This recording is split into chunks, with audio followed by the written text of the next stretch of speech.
प्रिय विद्यार्थियों, online class में आपका हार्दिक स्वागत एवं अभिनंदन। पिछले वीडियो में हमने कुछ नशीले पदार्थों के बारे में अध्ययन किया था। उसमें हमने गुटखा, तंबाकू, मदिरा एवं अफीम के बारे में पढ़ा था।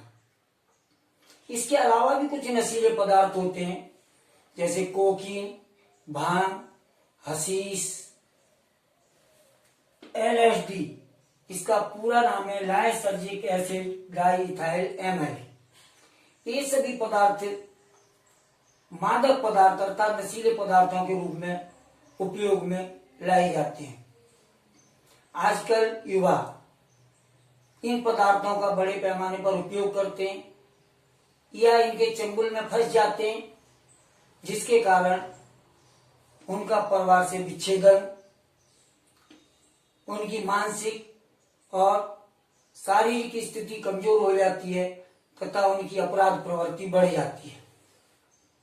एक अनुमान के मुताबिक इन नशीले पदार्थों का जो भारत में प्रयोग करने वाले व्यक्तियों का जो अनुपात, उसमें लगभग 42% लोग वो शराब का सेवन करते हैं, 20% लोग अफीम का सेवन करते हैं तथा 30% लोग हेरोइन का उपयोग करते हैं तथा 6% लोग गांजे का उपयोग करते हैं। इसके अलावा 18% लोग अन्य दूसरे नशीले पदार्थों का उपयोग करते हैं। हमने देखा होगा आजकल जो डॉक्टर जो दवा लिख कर देते हैं, उन दवाओं में भी कुछ नशीले पदार्थ पाए जाते हैं। तो कुछ लोग उन दवाओं के माध्यम से भी उन नशीले पदार्थों का उपयोग करते हैं, जैसे नाइट्राजिपाम,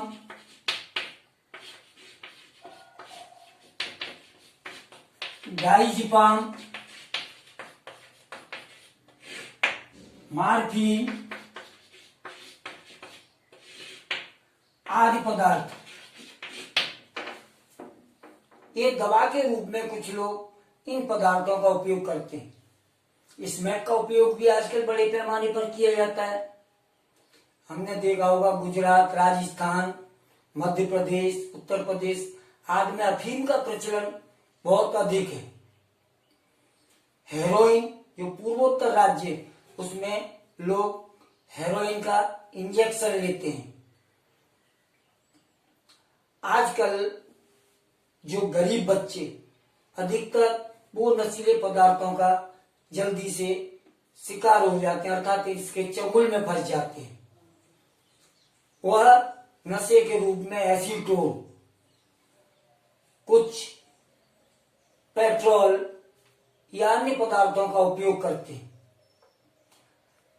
ये श्वास के रूप में भी कुछ पदार्थों को शरीर के अंदर लेते हैं, जैसे जूते चिपकाने वाला गोंद, गैसोलीन, इरेजर आदि पदार्थ जो ये श्वास के रूप में अंदर शरीर के अंदर लेते हैं, जिसके द्वारा इनकी आंतों में सूजन आ जाती है। दूसरे, ये शारीरिक और मानसिक विकृति उत्पन्न हो जाती है, इनके चिड़चिड़ापन आ जाता है और अन्य ऐसी दूसरी बीमारियां उत्पन्न हो जाती हैं जो कभी सही नहीं होती।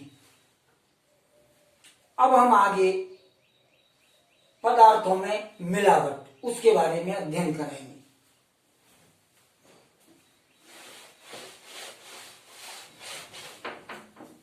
तो खाद्य पदार्थों में मिलावट।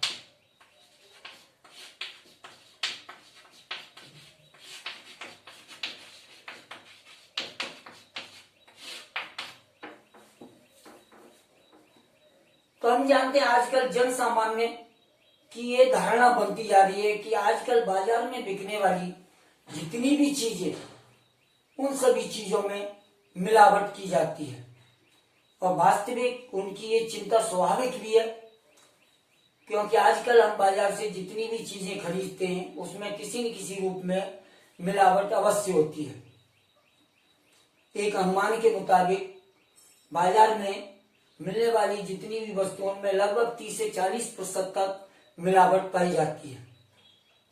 और विशेष रूप से जो खाद्य वस्तुएं, उनमें जो मिलावट जैसे दूध, घी, तेल आदि वस्तुओं में जो मिलावट, जब इन मिलावटी चीजों को खाकर कोई व्यक्ति बीमार हो जाता है तो वह बीमारी को सही करने के लिए जब रक्षक दवाइयों का प्रयोग करता है तो उन दवाइयों में भी मिलावट होती है।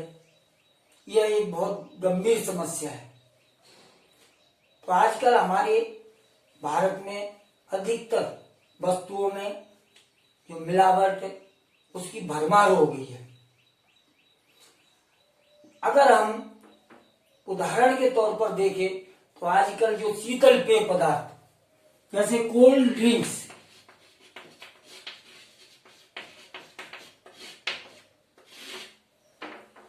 जिसका प्रयोग बड़े पैमाने पर किया जाता है, तो इसमें जिन चीजों का उपयोग किया जाता है उसमें वह कितनी मात्रा में मिलानी चाहिए, इसका अनुमान सरकार को भी नहीं है। कोल्ड ड्रिंक्स में पाए जाने वाले लीडेन, डीडीटी, पैलेथियन आदि पदार्थ बड़े पैमाने पर मिलाए जाते हैं।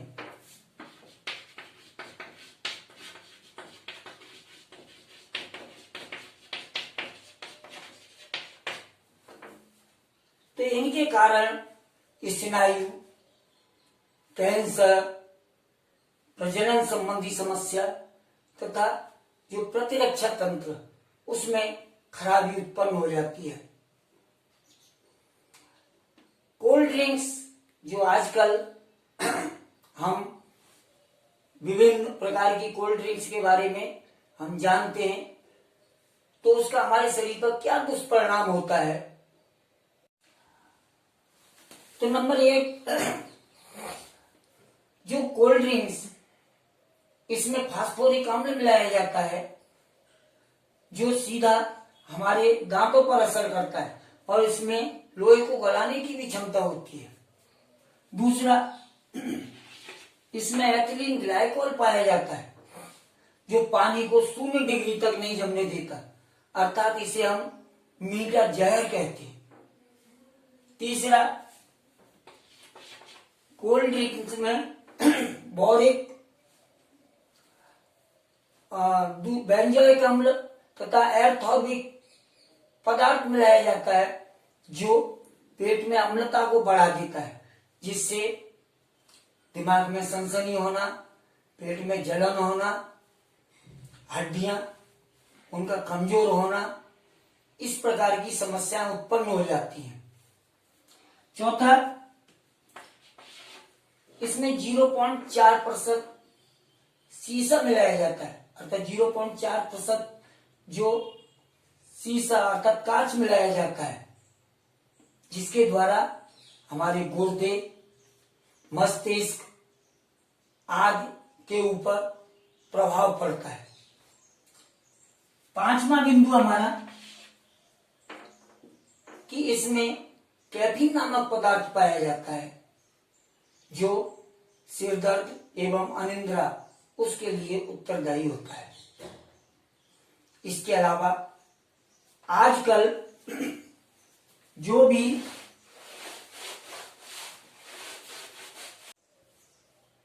तो आजकल हम जिन खाद्य पदार्थों का उपयोग करते हैं उन खाद्य पदार्थों में जो विभिन्न प्रकार की मिलावटें उत्पन्न होती हैं, उन मिलावटों में मुख्य रूप से दूध, तो दूध में urea, solvent oil, detergent, palm oil आदि चीजें मिलाई जाती हैं। एक अनुमान के मुताबिक उत्तर प्रदेश में लगभग 25% लोग घटिया और मिलावटी दूध का उपयोग करते हैं, जिसके कारण वह विभिन्न बीमारियों का शिकार हो जाते हैं। इसके अलावा देसी घी में वनस्पति घी मिलाया जाता है, सरसों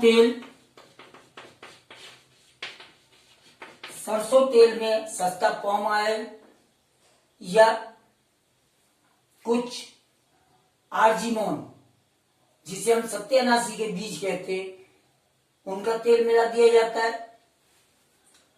कुछ मसाले जैसे मिर्ची, इसमें जो ईंट उसका चूरा मिला दिया जाता है। हल्दी में रेड क्रोमेट या पीली मिट्टी मिला दी जाती है। दूसरा जीरा व मिर्च, इस पर पॉलिश कर दी जाती है, बनावटी पॉलिश कर दी जाती है। इसके अलावा काली मिर्च,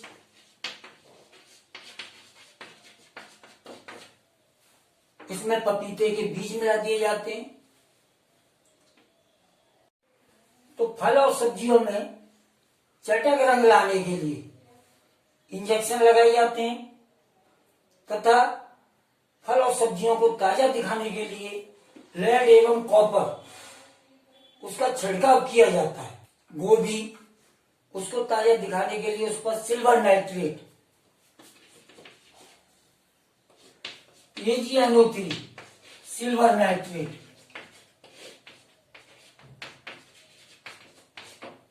इसका छिड़काव किया जाता है। आजकल बाजार में जो मिठाइयां मिलती हैं उनमें भी विभिन्न प्रकार के नकली मावा तथा रंगों का उपयोग किया जाता है, जिसके द्वारा विभिन्न प्रकार के कैंसर तथा हमारे जो DNA विकृति वह उत्पन्न होती जा रही है। तो इन नकली मिलावटी पदार्थों को खाकर जब हम बीमार पड़ जाते हैं, तो जब हम जीवन रक्षक दवाइयां लेते हैं, उन जीवन रक्षक दवाइयों में भी जब मिलावट पाई जाती है तो एक बहुत गंभीर समस्या है।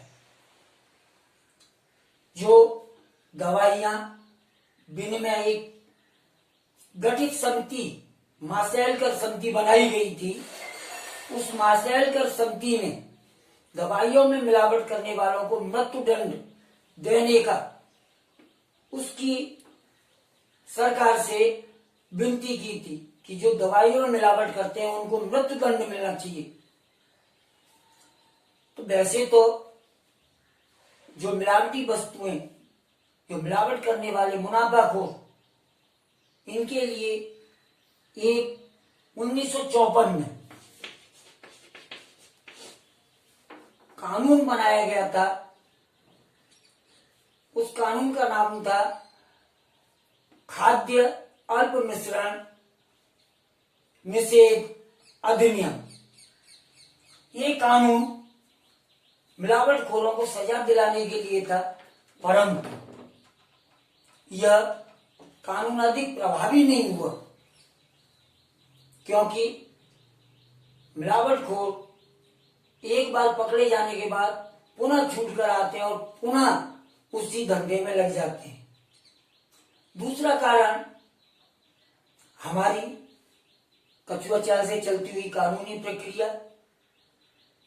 कुछ जो कानून उसको कमजोर करना, धन बल और राजनीतिक प्रभाव उसके द्वारा कानून प्रक्रिया को आगे नहीं बढ़ने देना, इस प्रकार की अनेक समस्याएं जिसके कारण जो मिलावटखोर उनको सजा नहीं मिल पाती।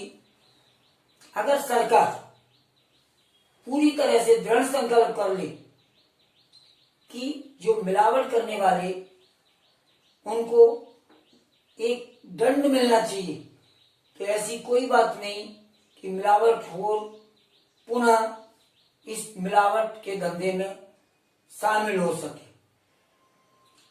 तो आज हमने जो मिलावट के बारे में बात की, इसके ऊपर एक क्वेश्चन भी पूछा जाता है कि मिलावट के ऊपर एक लेख लिखो।